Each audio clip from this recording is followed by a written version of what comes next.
Good afternoon, everybody. On behalf of the League of Women Voters of the Morristown area and our co-sponsors, Daily Record and the Delta Sigma Theta Sorority Incorporated Morristown Alumni Chapter, I am pleased to welcome you to the Randolph Township Board of Education Forum. My name is Justine Mora. I'm a member of the League of Women Voters of Morristown area and a current student at Drew University. The League of Women Voters is a nonpartisan political organization, and therefore we never support or oppose political parties or candidates. Elections and voting are our core concerns, and empowering voters and defending democracy is our mission. We are committed to providing fact-based information about issues and position candidates take on those issues to help voters make their own decisions and participate in the electoral process. Membership in the League is open to all ages and gender identities. We welcome volunteers whether or not you are a member. With 100 years of experience, the League is one of America's oldest and most trusted civic nonprofit organizations. First, I'd like to welcome our co-sponsors for this debate. Kimberly Monroe is the president of the Delta Sigma Theta Sorority, Morristown Alumni Chapter. I'd invite her to say a few words. Good evening, everyone. I am Kimberly Monroe, the president of the Morristown Alumni Chapter of Delta Sigma Theta Sorority Incorporated. Delta Sigma Theta Sorority Incorporated is an organization of college-educated women committed to the constructive development of its members and to public service with a primary focus on the Black community. We provide an extensive array of public service initiatives through our 5-point programmatic thrust of economic development, educational development, physical and mental health, international awareness and involvement, and political awareness and involvement. Delta Sigma Theta was founded at Howard University and has been committed to service through social action since our founding in 1913. Our 22 founders participated in the suffrage march of 1913, just 2 months after establishing the sorority, and our members have been at the forefront of social and political struggles ever since. As part of our political awareness and involvement thrust, the Morristown Alumni Chapter is engaged in voter registration, education, and mobilization in Morris, Sussex, Warren, and Huntington counties. We would like to thank the League of Women Voters for inviting us to co-sponsor the Randolph Board of Education Forum, along with the Daily Record. And we look forward to a healthy debate tonight with our candidates. Thank you so much.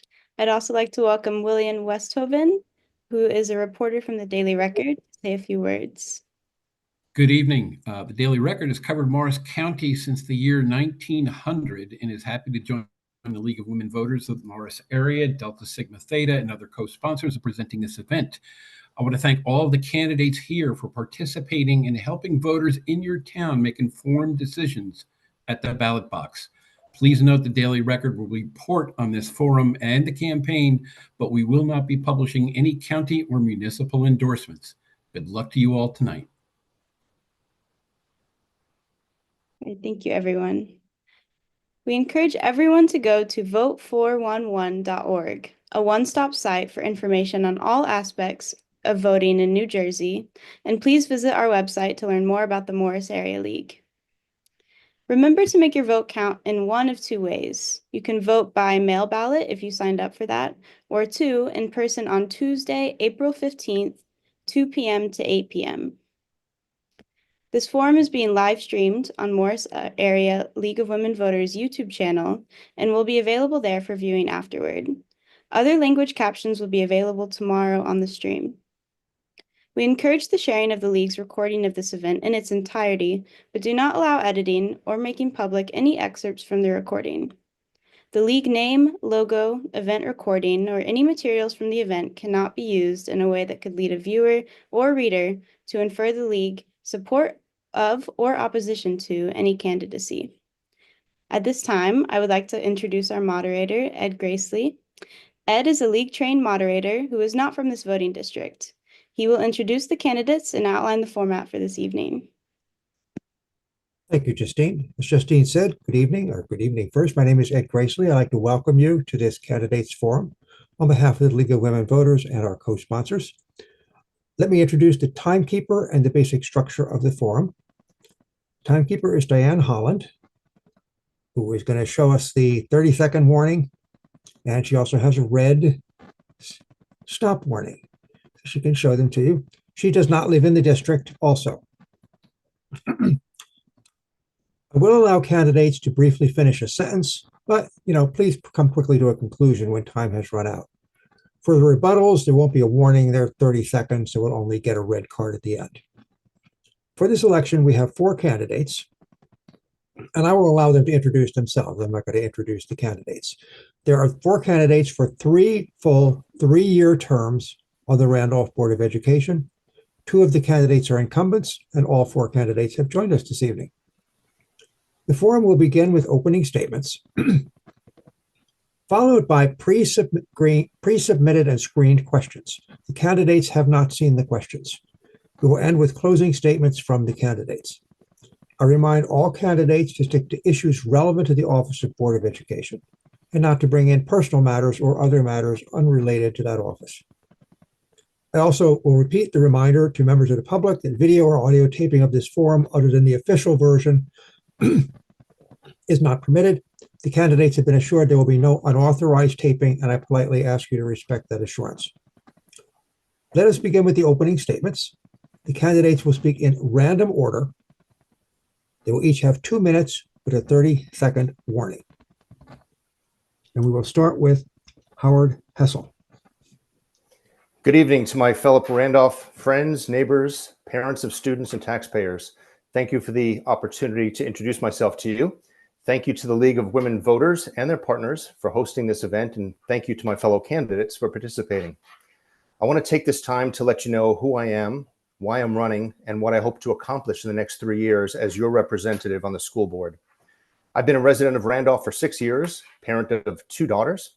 I have over 20 years experience on nonprofit boards in leadership level positions, including the West Morris YMCA and Randolph Township. More than 30 years of experience in hiring and managing professionals in the pharmaceutical industry, which is one of the most regulated industries in the country. I also offer 20 years of experience in balancing budgets and negotiating contracts. So why am I running? Well, I moved here 6 years ago, and like many of you, the reason I moved here was because of the reputation of the school district. Over the 6 years that I've been here, I have witnessed, like all of you, a steady increase in my tax bill and a meets expectation rating for our math and science programs. Let me be clear, I find this unacceptable. While I fully understand and appreciate the need to raise taxes, especially with inflation and rising costs of items such as healthcare, what I find appalling is that the school performance is not improving. At the end of the day, the return on investment for our tax dollars is shrinking. This needs to change. So how do I propose making change? Tonight, I want to introduce you to the RAM principle that I plan to adopt as my mission as I represent you, the voters of Randolph. R, raise transparency. A, accelerate performance. M, manage spending. Again, thank you to the League of Women Voters, and I look forward to a very healthy and productive discussion. Thank you. Allison Manfred. Hello, my name is Allison Manfred. My statements and answers tonight are made in my capacity as a private citizen and not in my capacity as a board member. They are also not representative of the board or its individual members and solely are my own. I've lived in Randolph for 15 years. I have served on the Board of Education since January 2019. I currently am the co-vice president of the board, and I chair the Education Committee and the Personnel Committee. I've been a member of nearly all of the board committees, and I've also served as a liaison to many organizations. Additionally, I've mentored 4 new board members over the years. Contributing to the school community has always been a priority for me. For the past 12 years, I've also dedicated my time as an active volunteer in several PTOs, booster clubs, and parent associations. Through these experiences, I've had the privilege of serving in various leadership roles, which allowed me to collaborate with other parents to support our schools and students. I take pride in giving my time and energy to help create positive experiences for our children and to strengthen our school community. As a Board of Education candidate, I'm committed to ensuring that every student in our district receives the best possible education. Success starts with understanding the needs of our children. By reviewing test results and tracking classwork, we can identify areas where students excel and where they need additional support. By focusing on student growth at every level, we ensure Randolph schools are not only high-performing, but also places where every child is given the tools to succeed. A large responsibility of a board member is to support student achievement within a safe, respectful environment. All students should feel comfortable and accepted in our schools. Social and emotional learning within our curriculum teaches many valuable skills, such as achieving personal goals, creating and maintaining supportive relationships, and making responsible decisions. As a Board of Education candidate and a parent of 2 children, this is important to me. I have a strong admiration for this district, and I understand the mission of Randolph Schools. I continue to have the time, energy, and desire to serve. For these reasons, I feel I'm a strong Board of Education candidate, and I hope to be reelected for another term. Thank you. Wayne Alley.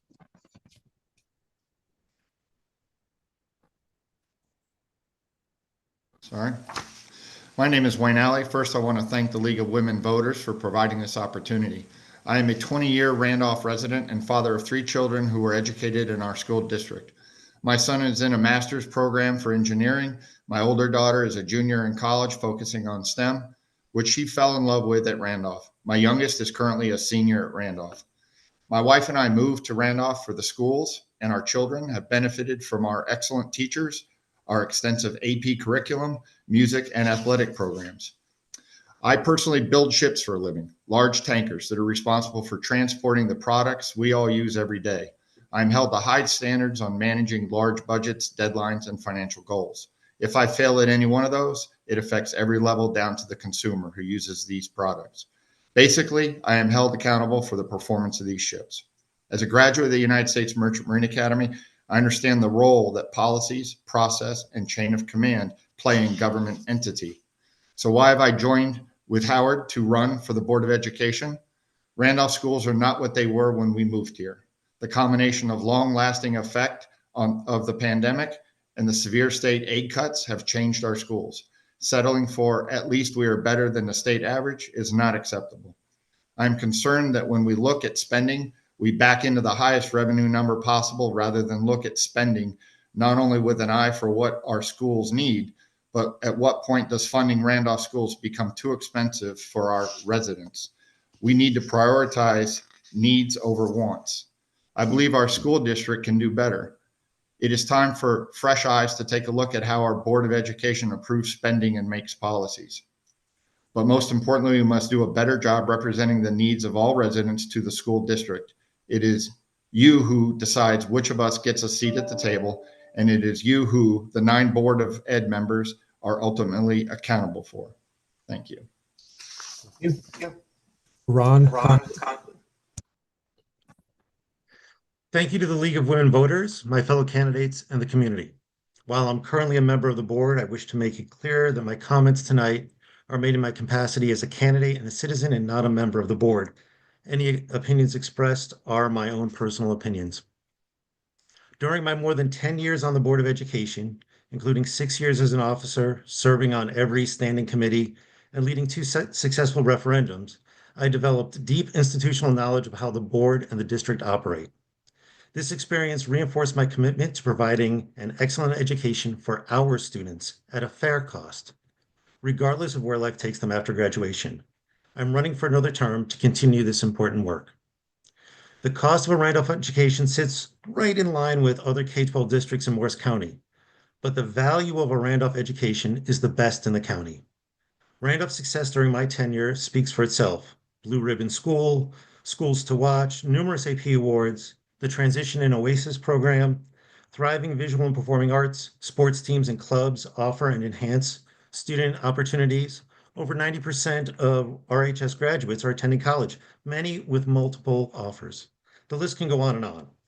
Randolph students are achieving success, even though the state funding cuts are significantly higher than they were 7 years ago. Randolph students, despite significant cuts from the state funding, Randolph's class sizes are reasonable, programs and instructions are updated and improved, and student opportunities and offerings are increased, all while being fiscally responsible. That's responsible leadership, and that's what I will continue to fight for. The board doesn't run the district. It ensures the district is well run. If reelected, I will work to make sure the schools remain strong, approve smart financial choices, build effective policies, and expand curriculum to prepare for tomorrow's successful adults. On April 15th, I'm asking you to vote for me. Ron Conti. Student success, experience, and leadership. Thank you. Thank you. Now we come to the question and answer portion. Candidates will be called on in random order that I prepared in advance. My order is designed so that, as far as possible, no candidate falls in any position like first or last more often than any other candidate. After all of the candidates have answered a question, they will be offered the opportunity to rebut once for 30 seconds. When actually answering the question, they will have 1 minute with a 30-second warning. And candidates may decline to answer a question, or they may certainly decline to rebut. So the first question is a fairly general one, which is similar to what you were already talking about, but we consider the screeners consider this important to ask, so we'll go there. If you're an incumbent, why are you running again? And if you're not an incumbent, what is your main reason for running? And we will start with Allison Manfred. I am continuing my run as a Board of Education member because I am so pleased with what I've seen in the district since my kids started. I have a lot of admiration for the teachers that we have here in the district and all the wonderful things that our students do. I am very happy with the education my children have had, and I've seen the good education that their friends, their acquaintances, their classmates have as well. I want to be part of everything that's great with Randolph, and I hope to continue to be on the board for another term. Thank you. Wayne Alley. Yes, my daughter Samantha is a senior at Randolph High School, and last year she got to present in front of the Board of Education about asking for continuing education as a senior. As a junior, she had maxed out as a math student and was no longer able to take another math course at Randolph.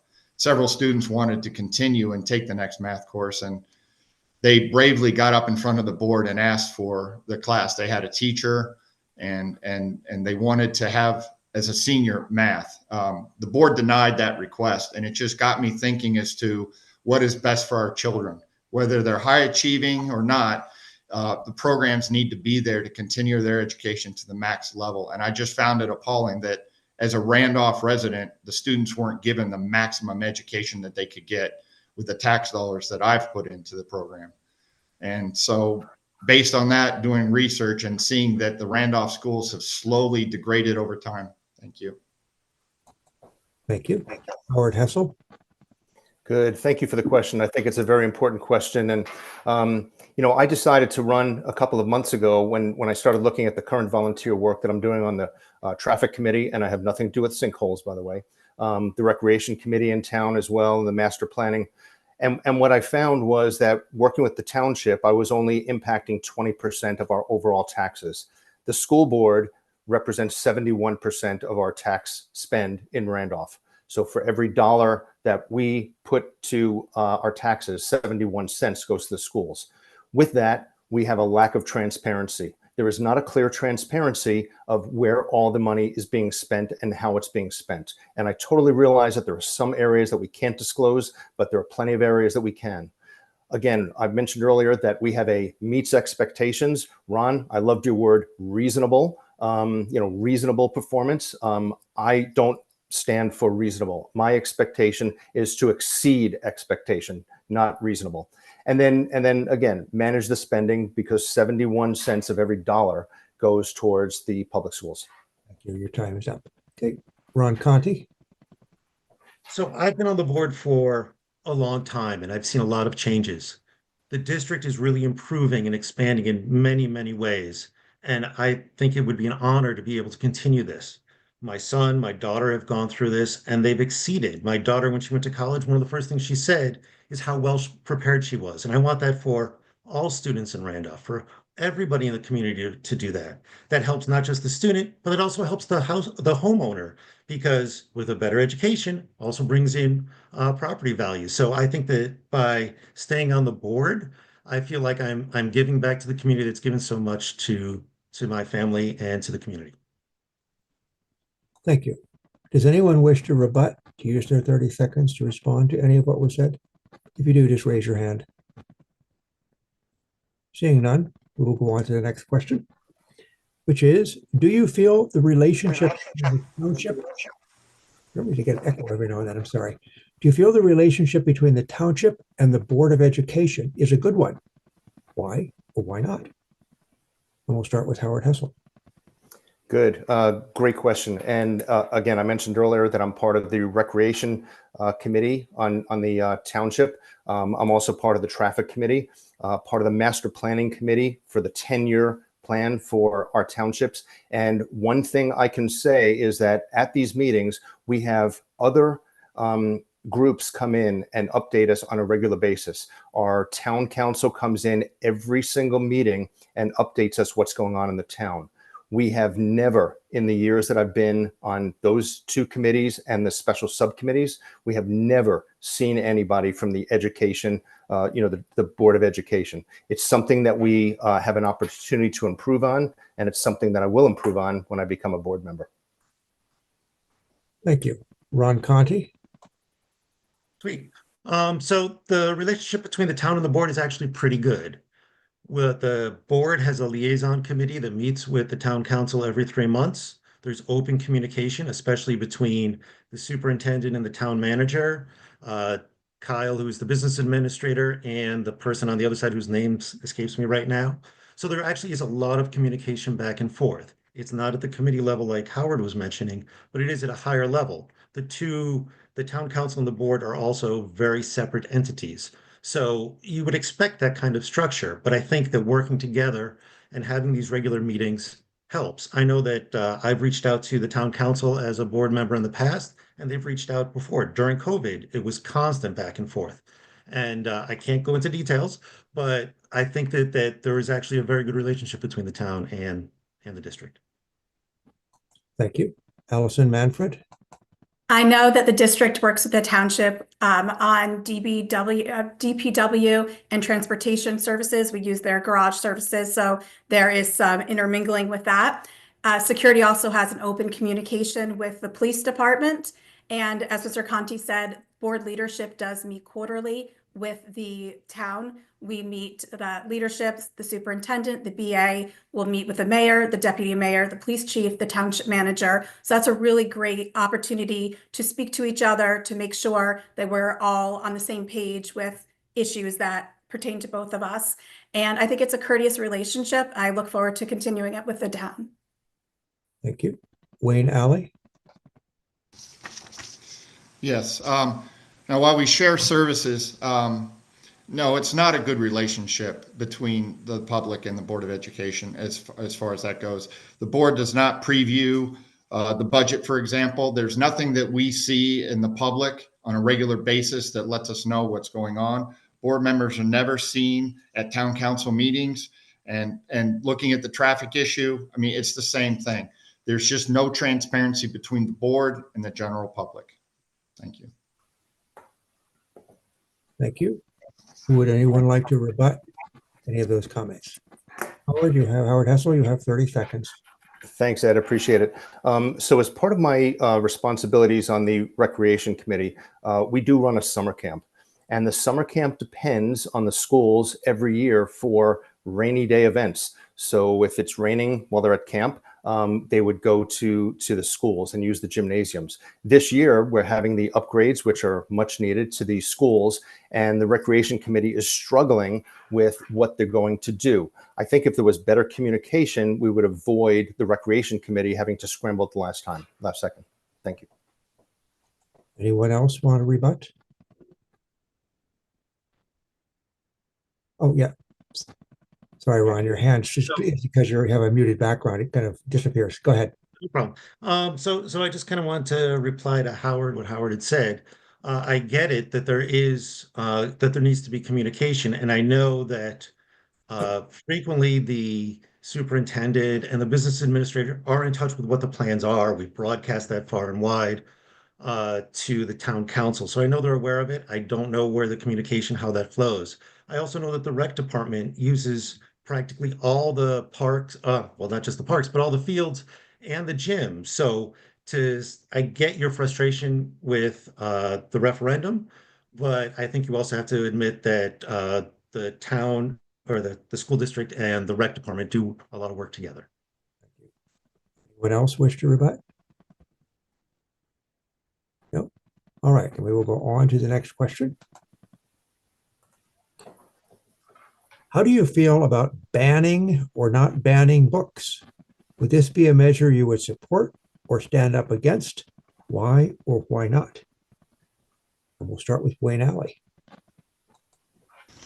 Yes, that's a very good question. A lot of books out there are subject to opinions that don't necessarily meet with parents and even teachers. My son went through that with college and had a book that just absolutely made him mad to have to read. The Board of Education, the superintendents need to work together to make sure that curriculums are followed, that laws are followed, and that the best is put forward to our students. But banning books is a tough question, but it may have to come down to discussions with the public to make sure that the right books are in the right place at the right appropriate grade level. Thank you. Thank you. Howard Hessen. Good, thank you. And you know, my partner in crime here, Wayne, I fully agree with his statement.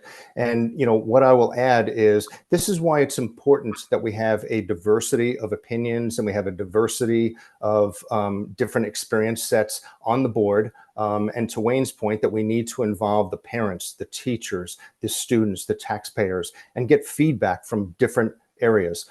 It could come down to we are forced by the state, or it could be a Randolph decision. As a board member, we need to project out and role play each different event and plan at least a couple of years in advance. So if it were to come down, we're able to support the administration in their day-to-day efforts to comply with the law. Thank you. Ron Conti.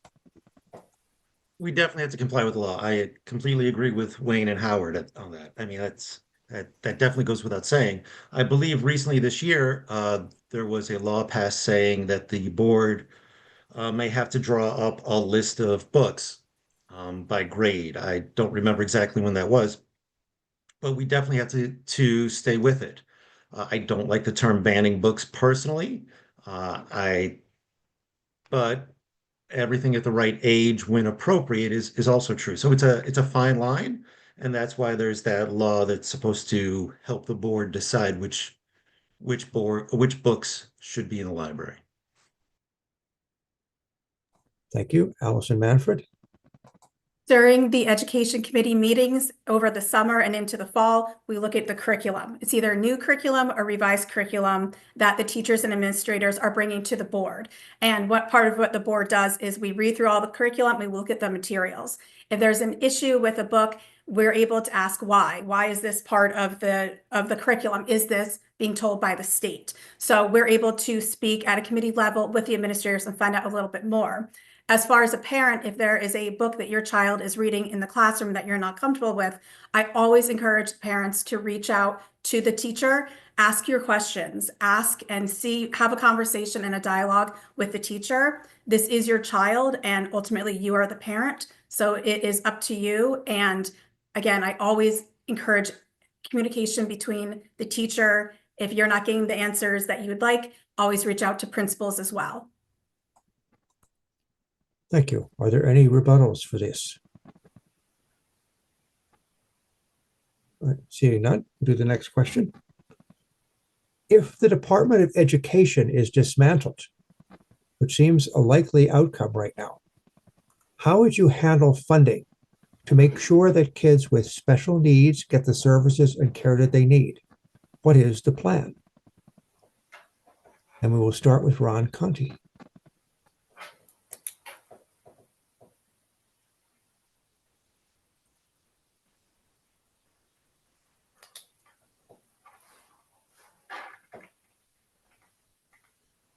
Awesome. So it's a great question. Luckily, Randolph only gets about 1% of its budget from the federal government. Unfortunately, the way the laws are written, our budget, the district's budget, has to be handed in before we really know what's going to happen. So that does put us in a very difficult situation. There's a lot of unknowns there. Is the state going to come back with more funding? Are we going to have to cut certain programs. It's tricky to say because of FERPA, the law that says we have to educate everybody. There is no not educating a student. We have to make sure that everybody is educated by law. And so we are going to have to figure it out, but we don't know everything going on. So it's hard for us to really say. We are prepared, but there's no concrete plans as of yet. Thank you. Allison Manfred. We, again, as Mr. Conti kind of said, we are watching developments and staying close in touch with the news as it's coming out. And we're seeing what type of impact this could have on our schools here in Randolph.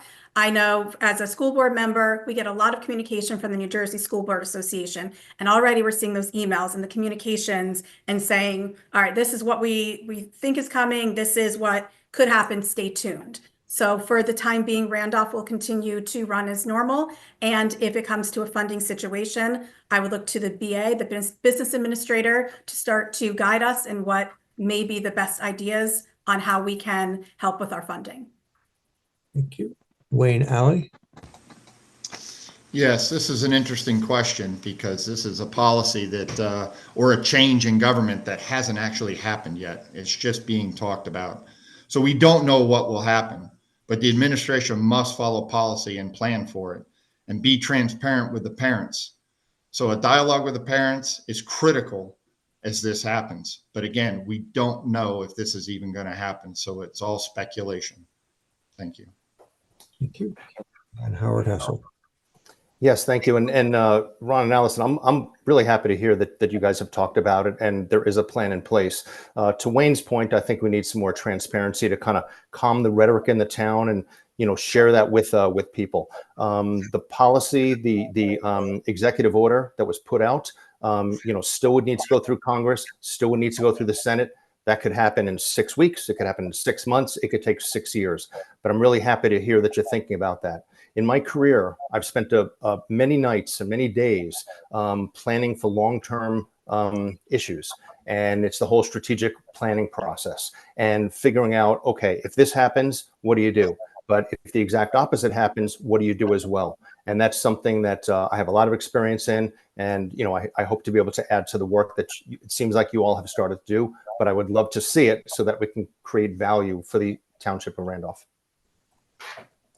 Are there any rebuttals for those comments? No. Seeing none, we'll go on to question 5. And this question has a statement in it that may or may not, I do not know the truth of the statement. I'll assume it's true and you can comment on it.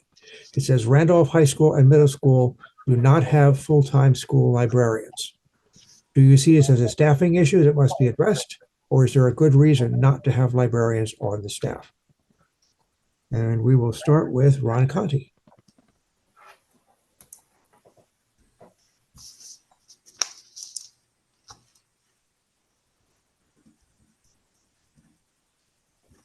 So I can't go into personnel issues, and so I can't talk about certain things about the librarian. But from my personal point of view, I do want to just point out that more and more, everything's online. The librarians are becoming more of a media center, more media literacy. And even then, a lot of technology is being pushed into the classroom. So you're having students doing their research in classroom online rather than going through encyclopedias. I don't even know the last time somebody looked at an encyclopedia, and my kids don't know what a card catalog is. So I think because of our reliance, our investment in technology, and just the world today, I think that's largely why you see less librarians in school. Thank you. Howard Hessel. Good, thank you, and thank you, Ron, for your answer. And I agree with a lot what Ron said with the changes in technology as we're going forward. And this is really our chance to innovate. I want to be clear that the day-to-day operations would be handled by the administration, and our role as a board would be to set long-term plans. So we need to be looking at 2027, 2028, and what will happen. If we do take the librarians away, which I don't agree with, but if we do, then who is able to stock the books on the shelves or stock the media files on the shelves? We would need to develop somebody. Is it more work on the teachers? I think our teachers are overworked already. They do a great job, but it's the last thing I want to do is throw more on their plate. But we need to come up with some way so that we still offer that resource to our children. Thank you. Allison Manfred. I agree that this is a personnel issue. So there's not so much that we can really get into tonight about it. I do agree with Mr. Conti that a lot of what we're seeing is pushing onto online, onto technology. I do work part-time as a children's librarian, so that pains me to hear that it is more about the technology, but I am seeing that even with what my children are telling me when they're coming home and the time that they're spending in their libraries at school. Again, with parents, if there was ever a question that a middle school parent or a high school parent wanted to know what is going on with the librarian, I would always encourage them to reach out to the principal. I think the principal would be able to speak to them a little bit about the library curriculum and maybe give them a little bit more information about what is going on in the library settings in those schools. Thank you. Wayne Alley. Yes, thank you. This is a great question. It's a concerning question because obviously, you grow up your whole life, your kids have grown up their whole lives with a librarian, and the importance of the library is unstateable, in my opinion. The job of the school board is to ensure that they're well run and day-to-day issues like this are taken care of. That being said, I lived in the libraries with my kids. We would go there, we would read books from 3 years old on. It just was a routine. My daughter to this day still goes to the library. She's there actually right as we speak. The libraries are critical to the education of the kids. It helps them read. It helps develop their reading and continue their reading, which is beyond important for the rest of their lives. It is the strongest thing, in my opinion, that they can have is good reading ethics. So I would like to see that the board works really hard with the superintendent to make sure that that position would be maintained. Otherwise, the library is just a study hall place, just no books and just desks for people to study. Thank you. Thank you. Does anyone wish to rebut anything that was said? Seeing none, we'll go on to question 6. What is your position on students having cell phones at school or in the classroom? And we'll start with Allison Manfred. We do at Randolph have policy in regard to cell phone usage. We've had it for many years here, and it dictates that it's up to the educator or the teacher in the classroom on what they want their rule to be for the cell phone. So I know there are a lot of teachers, especially in the high school, I'm sure in the middle school too, that when those kids walk into the classroom, they're handing over their phones and they get the phones back at the end of the class. Period. So I definitely support that. I know my son has a few teachers where they hand over the phone, and I'm very much in support of that. I agree that the attention is being taken from the classroom in the lessons, and then we have the whole cyberbullying aspect of it as well. So it is ultimately up to the parent's decision if they want to buy and give their child a cell phone. So that is a decision that's made in the house. But as far as the school, I do support the phones being taken away or absolutely put away during class time.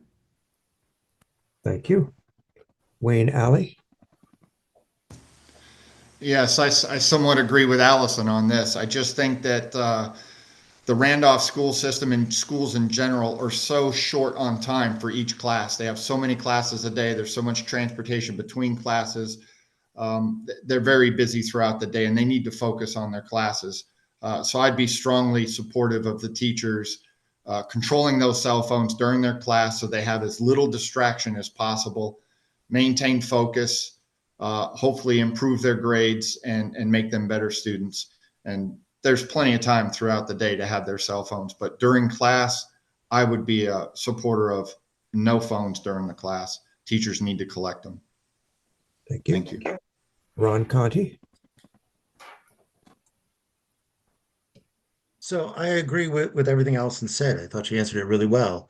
Ultimately, I think teachers do need some sort of autonomy in what happens in their classrooms. Our teachers are fantastic. If I could, I'd pay them $1 million. But they should be the ones that decide whether or not phones are in the room. They know what's going on. They know their students. They know what their lesson plans are. So if a parent decides that they want to send their kid in to school, their student into school with a phone, that's the parent's decision.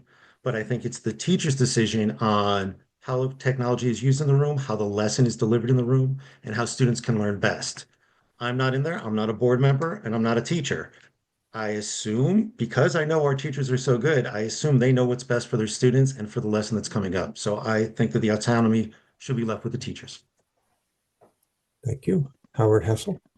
Good, thank you. I really agree with most of the comments. The only thing I will add here is the only potential issue I could see is if one third grade teacher says no and another third grade teacher says yes, and my child comes home and says, how come my friend in the same grade is able to use it and I'm not? I could see that being a conflict. So I personally would like to see, I love the idea of no phones in school. However, I trust our teachers 100%, but I think it should be consistent across grade levels. Okay, thank you. Anybody want to use their rebuttal option for this one? Nope. All right. Question 7. What is the current state of our school rankings? And can they be improved? And we'll start with Wayne Alley. Yeah, so interesting question. So again, I've been here for 20 years, little over, and put 3 kids through this school district. When we came here, one of the strong points of Randolph School District was that it was ranked in the top 30 in New Jersey.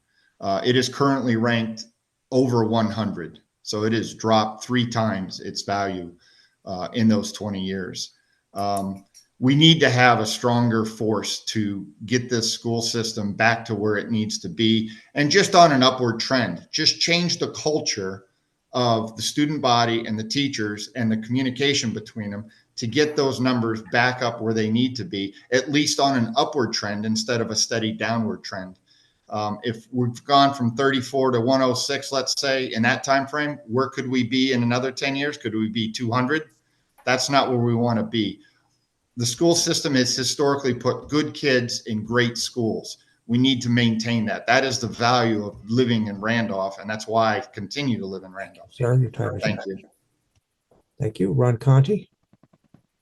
So rankings are a funny thing because every ranking is slightly different. My favorite is New Jersey Monthly Ranking because every time they come out with a new ranking, they show you the historical average and then they change the criteria for how things are ranked. So the ranking doesn't really line up there. And I think that a lot of times people have to figure out what sort of ranking they want. For example, on niche, we are an A ranking and we are number 37 out of 243 schools in New Jersey. U.S. Schools and World Report put us at the top 12% in the country. Those are pretty good. But what if you're an athlete? Well, then there's a different ranking for athletes. So because criteria isn't the same, because Randolph students also can take AP classes freshman and sophomore year, but typically only junior or senior year count in terms of rankings, rankings are nice to have, but I don't think that we should guide our students by the rankings. Otherwise, we're just going to teach the test, which doesn't benefit any students. Thank you. Howard Hessel. Good. I agree with Mr. Conti about data, and you could really make data say whatever you want, right? That's one of the beauties, but it's also one of the detriments of data. The data that I looked at, and I mentioned in my opening statement, was that Randolph schools are meeting expectations. Mr. Conti even used the word reasonable in his opening statement. To me, I expect above average. I expect exceeding expectations. I expect the gold medal in the Olympics. I expect the A grade. That's why I moved here.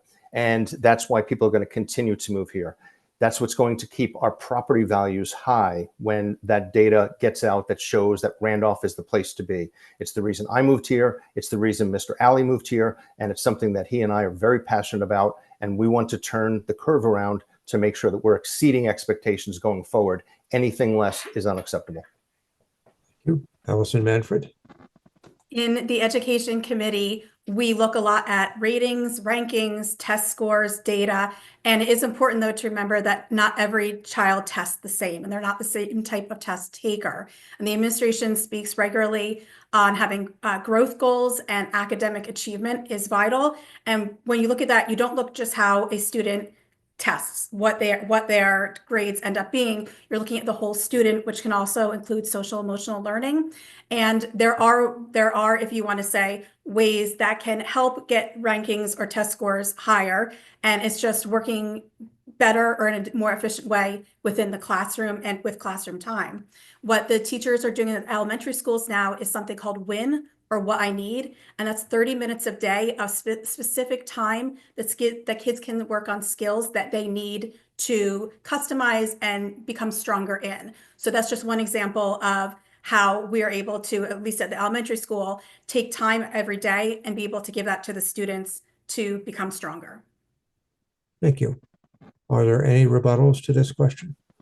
Yes, Ron Conti. You have 30 seconds. Sure. I just want to kind of say to Howard, and maybe I misspoke, maybe I didn't. I just double checked my opening statement. I used the word reasonable twice. One is reasonable class size. The other one is reasonable cost. And I think you would agree with me that a reasonable class size and a reasonable cost is good. I do not want just reasonable results for students. I want our students to succeed, and I think that they are. Wayne Alley. Yeah, so when Mr. Conti spoke, he mentioned somewhere around 200 districts and that we're pretty good in there. I thought there was 586 districts in the state of New Jersey. Also, some of the standard state testing that's given out 3rd through 8th grade, I believe, with those test scores is kind of where my research went into, something that makes it at least apples to apples with the other school districts. So I'd like to think that there is something out there that gives us a reasonable year-to-year comparison that we can use. Thank you. Thank you. Other rebuttals, Howard Hessel. Good, thank you, Ed. And Ron, if I misspoke, I certainly apologize. So please accept my apologies. The word reasonable did jump out at me, probably because you mentioned it twice. So that was my takeaway. But I'll take the full blame on that. Allison, I would love to hear more about the WIN program, and I'm sure a lot of people that are watching tonight would love to hear more about the WIN program. So maybe when Wayne and I get onto the board, we can work together to publicize that and be a little more transparent and let people know that great programs like that do exist and that we are focused on making the school the best we can. Anybody else want to do a rebuttal? No? All right, thank you. So question 8. We're going to do 10 questions altogether, so we're coming down to the wire here. In your view, has the recently passed referendum, I assume you know what that refers to, adequately addressed the likelihood of increased enrollment due to the affordable housing mandate? And we will start with Howard Hessel. Good, thank you. The referendum that passed last year, the $41 million referendum, I do have some issues with it. I voted against it. I do think that many of the changes that are needed and the repairs are certainly needed, but I think it could have been done in a more efficient way. And then some of the things I saw in the budget as far as what I call pork belly spending could have been eliminated. As part of my work with the traffic committee, we are looking very closely at what the new affordable housing and the new housing just in general will do to the town and the number of cars. So we have spent a lot of time, and I'm hoping that the Board of Education has looked at that as well. I will say that the study that we saw shows that our school systems, the buildings are under capacity right now, meaning we have room for more students, and that the projected number of students that we will welcome to our town will not overflood us. I'm just hoping that with our meets expectations rankings, that it will not scare people away to other districts that are exceeding expectations. Thank you. Allison Manfred. The last 2 referendums that were passed by the community have been wonderful because we are able to do a lot of projects that need to be done in the schools at a reduced rate. So this is beneficial to everyone. As far as the housing and an increase in students, we have been, again, I spoke before about how we meet with the town council. At each of our meetings, at least for a year, we have been speaking about this. This is a topic issue and what the increased number of students will mean for our schools. I do think, again, that it's good that the referendums have been voted through because this makes sure that our schools are in working order if we have an influx of students. We have usable facilities, we have proper roofing, and again, that's why I'm glad the referendums passed and why it's so beneficial when we do see more students coming into our schools. Thank you. Wayne Alley. Yes, so I'm running with Howard Hessel, obviously. So what he says is exactly what we're talking about. The referendum, I did not agree with it either, and I did not vote for it. I think it needed a few adjustments. Improvements to the system obviously need to be done. Looking through the referendum, bathrooms and on and on and on. There's a lot in there do need to be done and do need to be high consideration taken. But based on the demographic studies, we definitely could use more students, and I think that would definitely help our program going forward. Thank you. Ron Conti.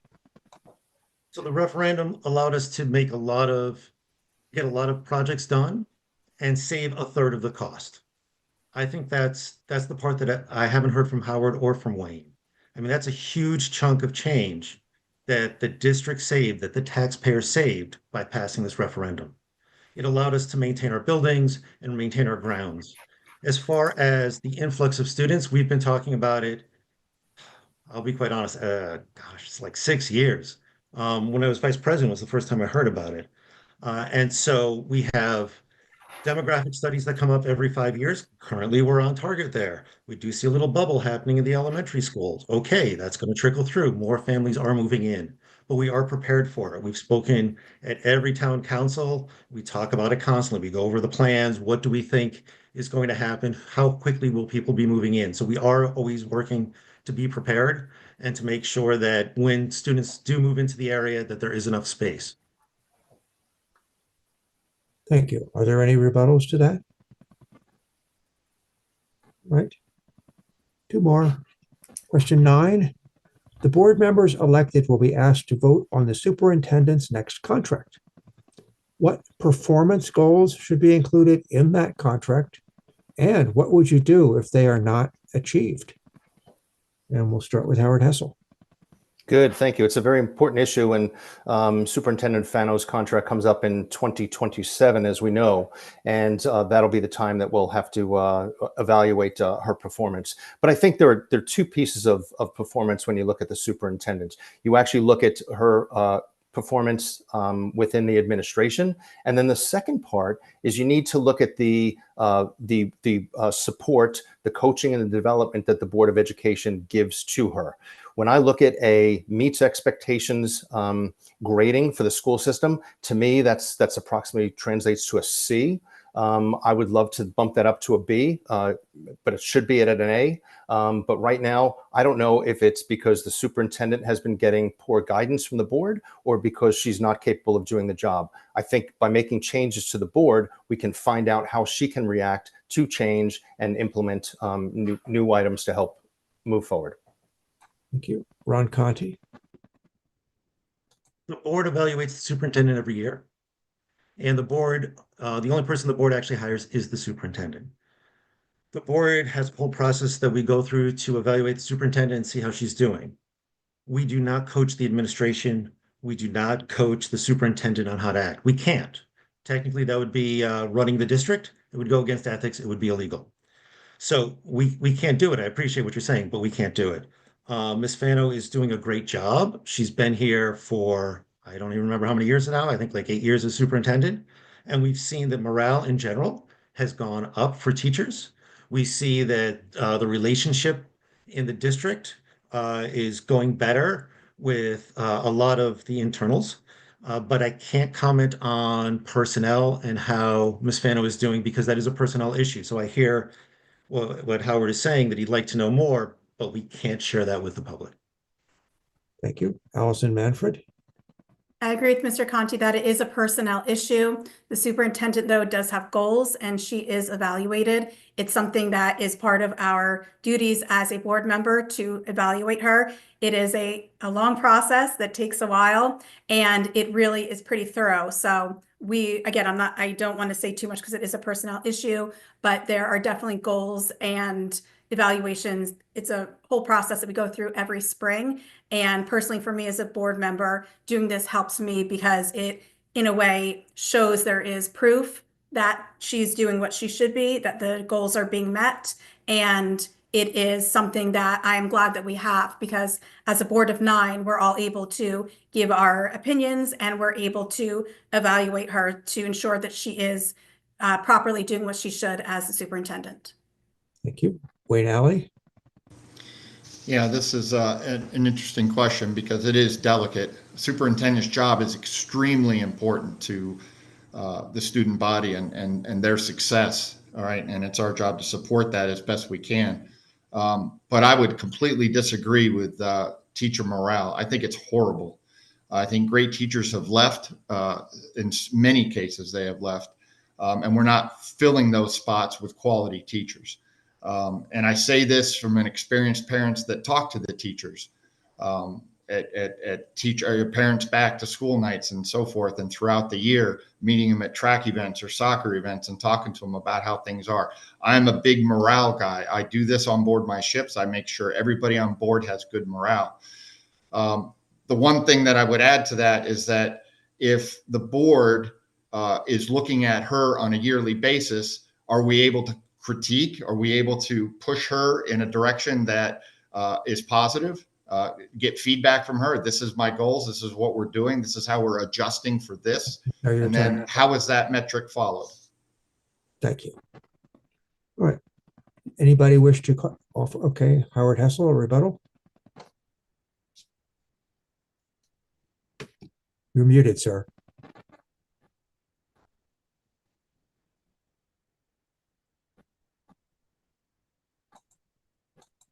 Well, my apologies for being on mute. And Ron, thank you for correcting me there. And I did kind of go a little bit over, but my point that I was going to make is that, you know, every year the superintendent brings to us ideas such as curriculum, ideas of what she wants to accomplish throughout the year. And it's up to the board to say yes or no.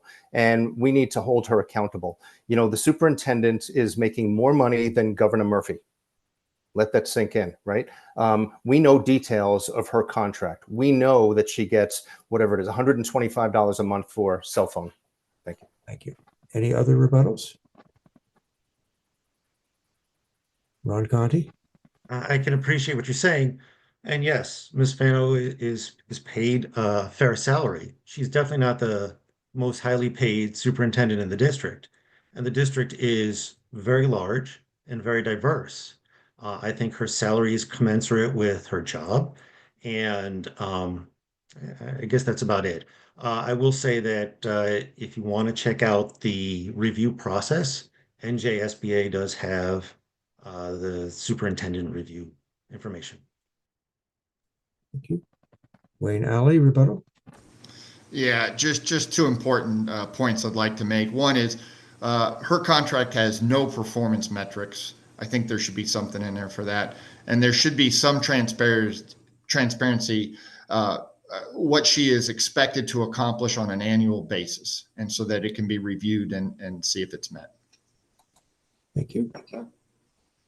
Anyone else? Only one person left. Anyone else want to do it? No? All right.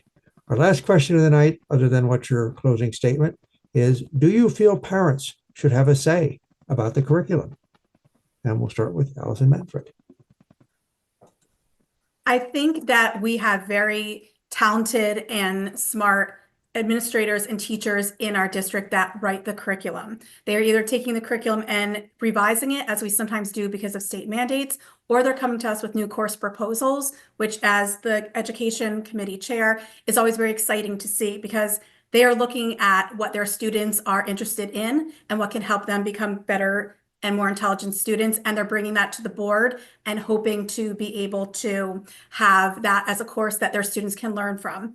Parents, I think, should always be aware of what their children are learning. Our curriculum is you are able to go online and look at it and see the lessons that your students are learning from section by section. So you can almost, in a way, follow through with your children as they go through whatever their course is.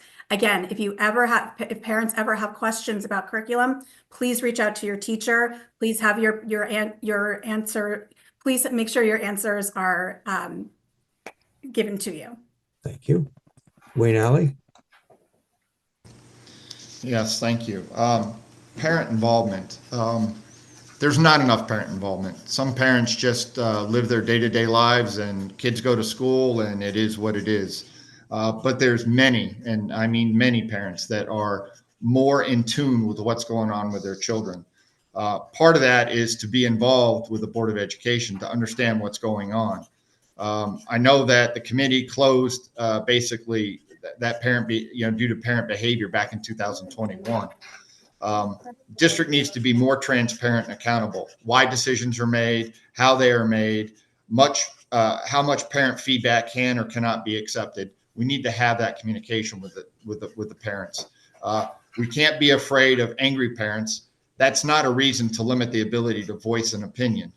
Our children are important people to us in this world, so we need to protect them. Properly preparing them for their years after Randolph must be a partnership, even if Randolph doesn't like what they have to say and parents don't like what they are hearing. So this is communication at its best. Thank you, sir. Howard Hessel.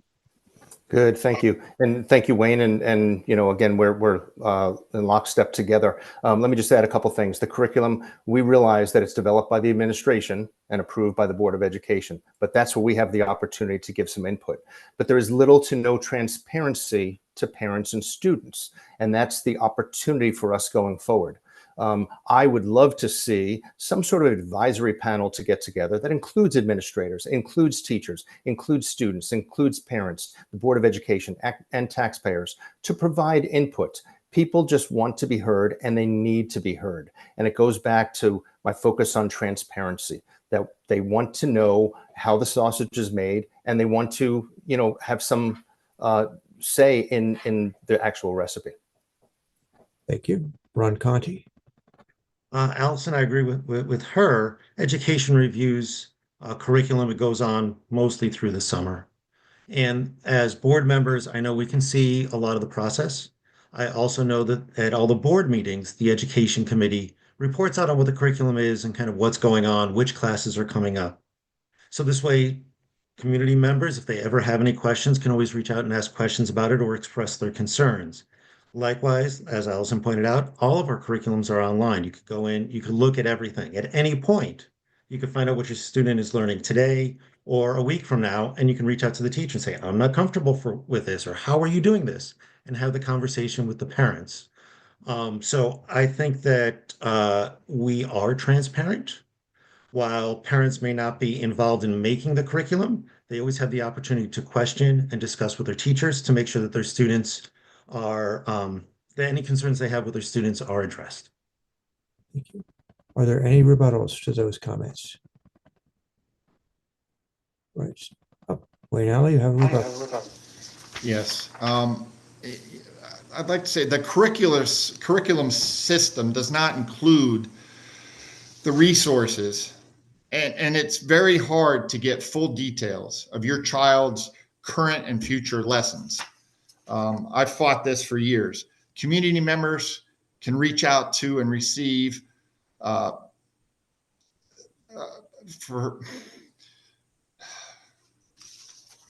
that's it. Thank you. Anyone else? All right. We now come to the closing statements. Each candidate will now have 2 minutes for a closing statement in a newly determined random order. The timekeeper will give us 30 seconds warning. And we will start with Ron Conti. Thank you to the League of Women Voters, my fellow candidates in the community. I appreciate this opportunity. You've heard from 4 candidates tonight, and hopefully you understand our all of our unique qualifications. We all bring our own perspective and skills to the board. The board is a 9-member team with all members having an equal voice in every decision. A single board member cannot promise to change something because change only occurs if the majority of the board supports it. The board cannot create the budget or coach the administration on how to run the day-to-day operations. It's against the law. Experience in understanding the role of a board member ensures compliance with legal and ethical guidelines.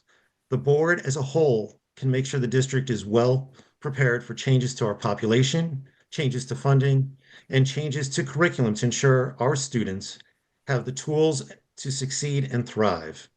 We can make sure that the district provides opportunities and experiences that let students explore, learn, and ultimately reach their full potential. Effective governance means delivering educational excellence at a reasonable cost. Like everything else these days, the cost of educating our students is going up. But outstanding educational value of a Randolph education is what sets our town apart from the others. Because of Randolph's great schools and record of student success, people want to move to Randolph, which leads to higher property values. Only 2 candidates have hands-on experience as Board of Education members, Allison Manfred and myself. On April 15th, I'm asking for your support to vote for me, Ron Conti, and also Allison Manfred. Thank you. Thank you. Wayne Alley. I would again like to thank the League of Women Voters and my fellow candidates for participating in this candidates forum. It's a forum like these and exercising our right, your right to vote, that teach our children about the democratic process. I love Randolph. I am grateful for what Randolph Schools has provided my children's, but I am also concerned about the future. The world is a different place than almost 18 years ago when my youngest was in kindergarten. The education my oldest received at Randolph is very different than what my youngest has. Some of it better, some of it not. The education industry, and it is an industry, has to do more with less resources, including government funds. But that means the burden of paying for a top-rated education is on the taxpayer, many of whom are also struggling. I want each of you to feel the way I did 18 years ago when I became a Randolph parent, excited that my child would receive a top quality public school education and confident that our school district would do right by my family, whether my kids were high flyers, middle of the pack, or needed extra assistance to succeed. Just because it has always been done one way doesn't mean that it has to continue that way. You elect the Board of Education to sit at the table that ensures our schools are run well. Our tax dollars are well spent and laws are abided by. While Ms. Fano only has 9 bosses, the Board of Education has 25,000 and must be accountable to everyone from the youngest to the oldest. That is why Howard and I believe that the most important priority for the board right now must be raising transparency, accelerating performance, and managing spending. We owe it to our students, staff, parents, and community to succeed at these priorities. Thank you for your time this evening. I know it has taken you away from your families, and I truly appreciate it. I hope Howard and I have earned your vote on April 15th. And just a reminder, tomorrow is the last day to register to vote. So I hope all of you and your 18 seniors have done so. April 8th is the last day to apply for mail-in ballot. Sir. Thank you. Howard Hessel. Good. Thank you again to the League of Women Voters, our esteemed moderator, Ed, and my fellow candidates for tonight's event. It's been a pleasure to be a part of what I consider Randolph history. And to Ron's point, you've seen tonight 2 different philosophies on how to best lead our schools into the future. One team believes that all is peachy and we should continue business as usual, including reaching out to your principals or your teachers instead of knowing the information ahead of time and making it all transparent and public. The other team, Wayne and myself, believe that transparency, better strategic thinking, and tighter financial control is needed. Our school district performance has been rated meets expectations for the past few years. Is anyone out there really satisfied with a meet expectations grade? I know I'm not. I moved here for the school, and my expectations were that our ranking in the state would exceed expectations. That's why tonight I'm asking you to please vote for Wayne Alley and myself so that we can begin to change the culture with our fellow board members. I ask you to consider when you cast your vote, do you want more of the same or do you want a different direction?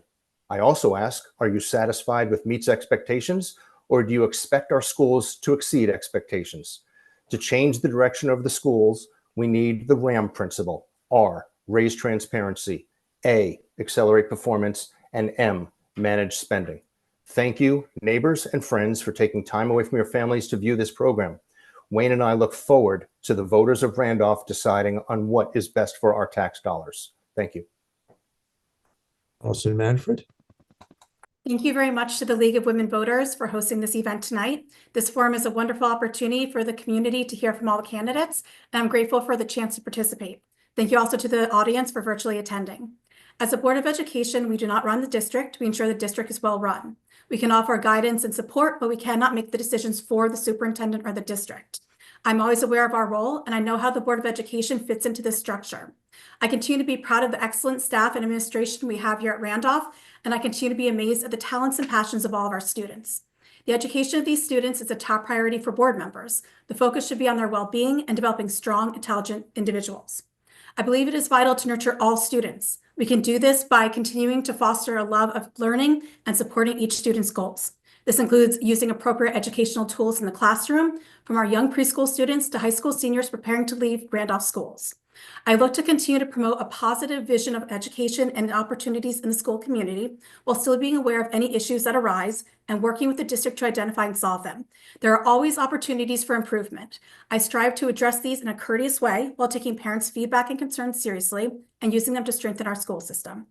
I'm committed to promoting kindness and working as a board member in a manner that inspires optimism and encourages collaboration. I look to promote a school environment where everyone feels heard, valued, and motivated to succeed. As a mother of 2 children in the school district, I've dedicated over a decade to actively volunteering in Randolph schools and for their students. I started on the Board of Education when my children were in elementary school, and they're now in high school. As both a parent and a board member, I've seen the support the students receive from our excellent teachers every level. It will be an honor and a privilege to continue to work with our district and the administration to ensure that Randolph continues to have a strong, united school system. I kindly ask for your support of me in the upcoming election on Tuesday, April 15th. Thank you very much for your time tonight. Thank you all. We are grateful to our co-sponsors, the Daily Record and the Delta Sigma Theta Sorority Incorporated Morristown Alumni Chapter, for their nonpartisan participation and support, and look forward to continuing to work together. We also thank the candidates for showing up for this forum. We thank our timer, Diane Holland, and the volunteers who helped make this evening possible. With the hand of Diane Holland anyway. Thank you to the audience watching now or watching later for being active participants in the democratic process. Remember to make your vote count by voting by mail or on Election Day, April 15th, 2025, from 2 p.m. to 8 p.m. To learn more about early voting, vote by mail, polling locations, and other voting information, visit vote411.org. And now for the small print. The content of this forum is owned by the League of Women Voters. Only the League may record this forum. The recording may be viewed on the Morris Area League YouTube channel and website, and the League of Women Voters of New Jersey website. We encourage you to share the link, but remind you that the recording may not be edited in any way. The League name, logo, recording, or materials from this event cannot be used in a way that could lead a viewer or reader to infer the League's support or opposition to a candidate or party. Enjoy the rest of the evening, and thank you all.